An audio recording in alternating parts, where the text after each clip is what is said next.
One of the most common questions I get on this channel in the comments is, what's that music? Or where did you get that music from? Or how can I find that music? The guy I'm going to talk to today, Chris Haugen, is one of the most frequently used musicians on my channel in the YouTube audio free library. And so it's kind of a fun conversation, a little bit different. Great guy, and we really had a chance to chat for a little while and get to know each other and have some connections that I didn't realize we had at the start. So sit back, relax, and enjoy this interview with Chris Haugen. Okay, we are here with Chris Haugen, and you might be wondering, who is Chris Haugen? And if you watch my channel, you know him, at least you've heard his music, because a lot of my videos have his music in it. And so, Chris, welcome. I'm excited to talk to you, and got a lot of questions for you. Great. Thank you. I'm glad to be here. Thanks. I've noticed there's a few places, just so right off the top, that people can find you. There's your website is chrishaugen.net. Yeah. There is a YouTube channel, Chris Haugen channel, at Chris Haugen channel. And then I've seen you on Facebook and obviously Spotify. You can find a lot of your music on Spotify. Is there anywhere else? Those are the main spots. There's some stuff on Bandcamp, but I would recommend going to Spotify and YouTube would be probably the main places. And on your website, there's a little about, section. I was going to read this so people get a little bit of background on you. It says, Chris is a nationally recognized guitarist and producer based in Seattle with deep roots in the San Francisco music scene. Known for his fluid, innovative style, musical intuition, and warm, soulful tone. His release, Lakeside Sessions, received over 1 million streams in the first month and made the first round of voting for the 2024 Grammy Awards. Among his collaborative credits are Sean Penn, Ken Kesey, various film credits. Catalog of songs has over 10 million streams. So that's a pretty impressive resume, at least to start. Is that all? Is there anything else to add to that, or is that a pretty good summary, a general overview?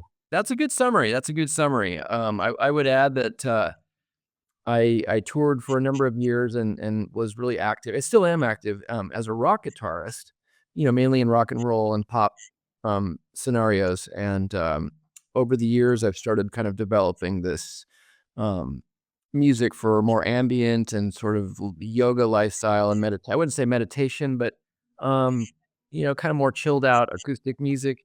And so it's a mix of both of those things. So over the years, I've created more of this ambient style, and a lot of what you find, and probably a lot of the stuff that you're using is probably acoustic. I haven't heard everything that you're using, but Yeah, it's all acoustic, and I went back and looked. I keep track of all the songs that I use, just so I go back to certain songs or certain artists, and I keep track of when I've used them, so I don't use them too much, or maybe it's 30 or 40 videos until I try to use it again. And I noticed I have 14 different songs of yours I've used, and most of them many times, because I've done like over 400 videos now. So if I start going through them, I could probably start listing them here, and definitely, if people watch my videos, we have people that obviously watch every video, and they've heard your songs over and over. And a common thing is in the comments for people to ask, what is the music, or where can I find that music? And so I always put it in the description. And you're certainly one of the most frequent ones that people ask about. So how do you feel that you're kind of the soundtrack of Midwest small town America? I love it. I love it. I love doing this work for YouTube. Basically, I kind of have free license to create whatever music I like, and like Lalo Schifrin and Ennio Morricone and some of these sort of film score composers from like the mid and late 60s have really influenced me. So some of the stuff that I get to do here is influenced by that, which is a lot of fun for me, because I can kind of like slip into a different persona. I don't have to like follow up on anything I've done professionally. I can really just explore different stuff.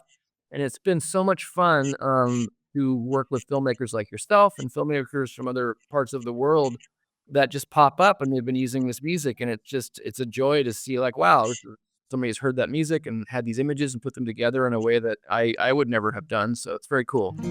Yeah, just a lot of your music just fits together so well with I do a lot of drone footage. So there's, the small town ones and landscapes and things like that. How did how did you become one of the main people to have your music on YouTube on the audio free library is what it's called? I worked for years in a community of musicians in San Francisco, and I still do. And one of the musicians became a curator for Google, and so he was able to bring some of the musicians that he knew that kind of uh, had a sort of cinematic um, leaning to their music already, and was able to bring us into that. So that's how it happened. And I've done 6 commissions so far. So there's about 60 tunes so far. They're about to come out here any day, actually. 10. Oh, man, I'm gonna have to Yep. look for some new music to use. Yeah, right. So where'd you grow up? What about like how'd you get started playing music and where are you from? I grew up in Oregon, in Eugene, Oregon, and Yeah, got a Oregon shirt on. oh, there you go. I saw you maybe were from around Seattle, and this was the closest thing to Seattle I could find, to Dufur, Oregon. Dufur, or is that one of your is it micro towns or something? So that was on Dufur was on the Oregon Trail, and I did a whole series of videos about the Oregon Trail. I went from Kansas City to Oregon City, and I stayed the night in Dufur at a historic hotel. Yeah, How fun is that? That's so cool that you're exploring those places because they're just every one of them has such an interesting history. Somewhere along the line, it was like an important stopover, and absolutely. It was actually right there was very important because the Oregon Trail split. Some of it went. You could ride down the river there on the border, okay, Columbia River, right? and or you could go south on like a toll road, and Dufur was kind of like where that was. So Oh, yeah, pretty interesting. Anyways, you were talking about growing up in Oregon. oh, what's that? You were talking about growing up in Oregon. Growing up, yeah, I grew up mostly in Eugene, Oregon. I mean, I moved around a bit as a kid, but I claim Oregon as my home. I lived there the longest, and so yeah, I grew up in Eugene, and the Oregon Country Fair is there, so that was definitely um, kind of a cultural influence having that fair there, and the musicians, and sort of the legacy of that. I definitely kind of absorbed that a little bit, although it wasn't till later that I actually started playing the fair. But that's how I met Ken Kesey, was because I was in a band and because I was touring, but also because we were spending the summer in Oregon, and we just happened to be invited to a party that, he was throwing 4th of July. So, it was kind of a mix of, being a touring musician, but also having these roots there. So, yeah, so that's where I grew up, and then, from there, I, ended up in San Diego, UCSD, and that's where I met this band Jam Bay that I toured with for a number of years, and kind of that's where I really kind of cut my teeth in the music industry and toured around and got established. And there's been many, many incarnations of my musical identity since then, but that's where it all started. So it's funny you mentioned Eugene, Oregon. Another connection is I'm a track and field coach at Oh, well, there Wichita you State, go. Track team and right there. we're gonna be in Eugene in 2 months for a track meet, and, I always love going to Hayward Field. I've been to Eugene, I don't know, 15 times probably, and, stayed for been for Olympic trials and just, every big meet you can imagine, so I've been in about every street, every pub, and every place in Eugene, Oregon. So Nice. I really enjoy Eugene. Eugene's great. I have many, many fond memories of Hayward Field. Mostly when I was before things became so official in the world, they had a huge trampoline that you could sneak under the grandstand and, like, go in and, like, jump on the trampoline, so there was always a gang of kids, like, underneath Hayward Field grandstand. Um, and I did do a film score for a Prefontaine movie at a certain point. Uh, yeah, so that was really, really cool, to really get to know his story better, which is just totally amazing, and, yeah. Have you been to Eugene lately? Because they've excuse me, they've redone the whole stadium. It's a brand new stadium. They've torn down the old Hayward Field and they built this incredible, new modern stadium, which is an unbelievable, but there's a lot of people that are, they'd rather have that old stadium. Miss Neil, Wood. Yeah. It was yeah, and that doesn't surprise me. I mean, Hayward Field was, pretty rickety even in its even when I was there, which has been many years, so Yeah, and that's really cool that you were, was it Prefontaine or Without Limits? Because there were 2 different Prefontaine movies. I'm not sure which one it was. It might have even been another one beside that. I Yeah, think. they made a few of them. Yeah, I think it was maybe Nike sponsored kind of uh, a documentary on him, and I'm not sure how or where it was released, but anyway. I did a video, one time in Eugene about him, and I went to the, crash site and everything. Yeah, for any time there's a track meet in town, you go there, there's just all kinds of stuff that people drop off, so it's a really, interesting place for runners, but, it's Yeah. that town we're sitting here talking about that, most people have no idea what we're talking about, they're watching this channel, but it's the one place in the United States where track and field is, king, I guess you could Yeah, say. it is, absolutely. Well, I mean, like I said, it's nicknamed Tracktown. That's people who live there know it as that, so it's the real deal there. So did I read that you were a surfer or maybe I am a surfer, yeah, and I'm in Seattle now, and so, that doesn't there's a it doesn't may not totally connect for people, but, I do even surf up here on the coast a little bit. and does that influence your music and things like that? Hugely, yeah, hugely, it does because I think my music, at its essence, when I feel like it's at its best, is really closely connected to nature and the rhythms of nature. And being in the ocean, for me, nothing kind of like aligns me with that more than that experience. Surfing, of course, um, that's one way to be in the ocean. Of course, that's really meaningful to me. But even just swimming in the ocean and playing in the waves and body surfing and being immersed in the water, is I feel like it's a checkpoint, when I check in with that, I can go back to the music and I feel like I'm oriented in the right way. So yes, it's definitely something I use as kind of a, fixed point on the horizon, so to speak.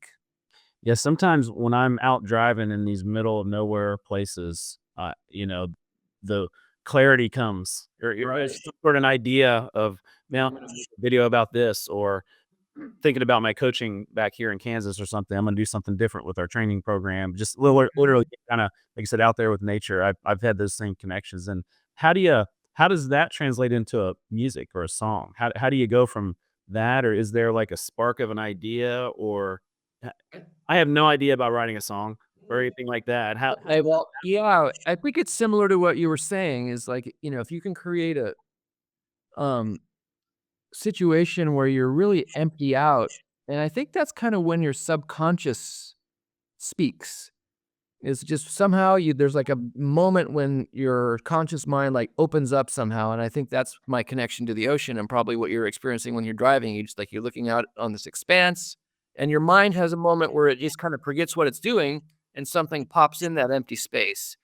And it's usually something I've been thinking about, and probably you as well. Like, what am I going to do? What's the new thing I want to do? And it's percolating in there. And then if you have this moment where it opens up, so I do try to I live on the lake here, and so a big part of my process is, really taking long walks and allowing that to happen.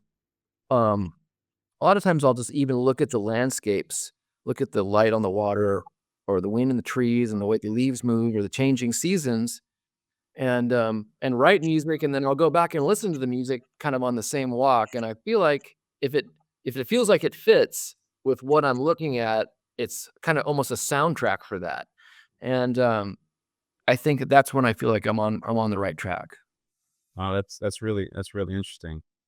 So speaking of travel, what are some I know you probably traveled all around a bunch of different places. Are there any your favorite places or stories that you can think of on the road being a musician? There's a lot of stories. There's a lot of places. I did do a tour with Ken Kesey years ago. And of course he ushered in, a lot of cultural change, and a lot of it happened through this bus that he drove around with his band of pranksters called Further. And so we took Further, we shipped it over to Liverpool, and a bunch of us flew over, and then we got on it. There was probably 40 or 50 people traveling on this bus, and we traveled around up to all these ancient spiritual sort of hotspots in England, um, in search of Merlin, ostensibly was what it was about. Um, but we were, interviewing a lot of local, like, pagan priests and things like that to sort of, see how this King Arthur to Merlin, how all this like magic energy has transcended or how it's been translated into modern culture and how it exists today, if it exists. Anyway, it was a big bunch of us on the van in the bus, touring around England, and it was just really a hoot. It was fun. So England, obviously the West Coast, that's where you're a lot. Are you ever in the middle of the country out here? Have you ever? I've toured through. In fact, I don't know where I saw the name Greeley Oh in yeah, that's in your on one of your travel videos, and I oh heard so there's Greeley. So there's two Greeleys. There's right, Greeley County, Kansas, which is in western Kansas. There's Greeley, Colorado. right. That's actually where University of Northern Colorado is. So there's two different Greeleys, I guess. That's where I was. I was in the Colorado one. Yeah, yeah, yeah, yeah. But it was at the time, it seemed like a fairly obscure place to be, and so it was, like, fascinated to see it in your video. You made a video about I guess he was I don't know, who was Greeley? Yeah, Horace Greeley, I think. Yeah, I gotta man, I gotta remember because I get all these guys mixed up, but he was the guy that said, "Go west, young man." Oh, He was that guy. no way. Someone said that. Yeah, Horace Greeley. Horace Greeley said that. Yeah. That's amazing that's been that's one of, like, the sayings of all time sayings. Yeah. Yeah, and so, like, people went I know Greeley County, Kansas, the story is that's how far they got. These guys got, and that's where they stopped. And obviously, the yeah.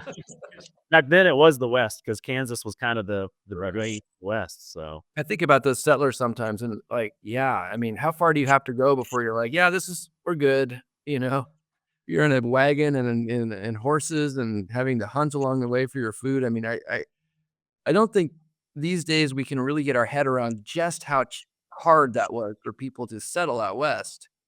no, when I did that Oregon Trail trip, I thought about that a lot because Mhm. it starts out pretty flat, and then it gets to these, mountain ranges and different things, and you think, "Did some of them just decide to stop? Hey, we're not gonna tackle that. We're just gonna stop here." Or, when they did decide to attack those crazy hills or the dry, barren area, they can't stop there and create a life because you can't nothing will grow out there, and, just this dream of Oregon, they had a TV show this last year, 1883, or a couple years ago, 1883, that was this TV series that kind of documented that a little bit and showed how difficult it was for them, kind of a modern telling of that story. And so, but being out there, I really thought about it. I'm like, because there's these little towns that had been there kind of when the Oregon Trail was going, um, but most of them had died out. Most of them were ghost towns, and then the railroad obviously came out, and that's how people started traveling more. But whether the dream of getting to Oregon to start a new life, or the dream to get to California because of the gold rush, or the Mormons were heading to Salt Lake City, and just I can't imagine you're just hopping in a wagon and with a group of people that some of you know, some of you don't know, and here we go. Let's go try to start a new life. And the challenges and probably just the decision-making conflicts that would come up when certain people were like, "We're not going any farther," and the rest of the party's like, "We wanna keep going." I mean, that stuff is it's hard enough to navigate that stuff on a team, or something, but, like, life and death out there, it's really yeah. I'm fascinated by that whole part of history. And I'm from Ohio originally, and so coming out to Kansas, I've gotten more interested in kind of this part of the history of the United States, and the West, where you're obviously living, is like the only place I haven't really lived. And Uh-huh. so I'd like to head out that way. And Oregon's fascinating, Washington, up and down the coast, Northern California, all those places are really interesting. They're really beautiful, one thing, but there's a really interesting history to a lot of those places too. So. You were talking about some future stuff, like maybe some new songs on YouTube. Do you have other projects you're working on, or what's the life of a musician? Life of a musician, right now I'm working a lot on, very guitar-centric music, like, even some solo guitar stuff, and some ambient stuff. I've had a lot of success on this Deep Focus playlist on Spotify. So it's been really interesting. I've been working really in very narrow, like, styles, which has been fun to, like, take everything I know about arranging a band and all these instruments and sort of be like, well, I don't have drums, but I need a guitar that kind of does what drums does, and just kind of change the sounds but use the same arranging ideas. So I've been doing that. I have a lot of music that's out on Spotify right now, and that's kind of my main focus. And I'm also doing shows with various artists and different bands. I have a band called the Tea Leaves in the Bay Area, which is kind of an all-star band type thing of people from different bands. And so that's my main rock and roll outlet at the moment. Gotcha. Well, so last question that I always ask. So you have your YouTube channel, which I've seen. There's some really cool stuff on there. So I encourage people to go after watching this video. Click. We'll put his link here in the description. Go click and follow his YouTube channel. But if you watch YouTube or you're watching TV, are you watching music or are you watching something else? Are you watching something that has totally nothing to do with what you're doing, or watching YouTube? Do you watch YouTube? Do you watch, or are you a Netflix guy? These days, yeah, I would say the thing that pulls me in the most, honestly, like it's been a cold winter up here in Seattle. I am going to Mexico surfing in about a month, so I'm getting looped into surf videos. I'm just like watching people surf in warm water and fantasizing. What's the what is the '70s movie, the Endless Summer or something? Endless Summer, that's so funny. I just saw a clip of it pop up right before. I just watched a little blip of it. St. Francis, South Africa is where they found the perfect wave that was like minutes and minutes long. I remember that as a kid watching that, so that was awesome. Well, hey, thanks for taking the time. All right, You're a thanks. busy guy, but definitely follow chrishaugen.net or go to the website chrishaugen.net. Follow him on YouTube at Chris Haugen Channel, Facebook, and then you can search for him on Spotify. Listen to all his music. There's many albums on there. I went on there earlier, and lots of great stuff. And if you're watching a video of mine and it's a small town and there's some drone footage, you can imagine it's probably Chris playing the music behind it. So I think that's a really cool connection. I'm glad we were able to connect here. Yeah, me too. Thanks for having me.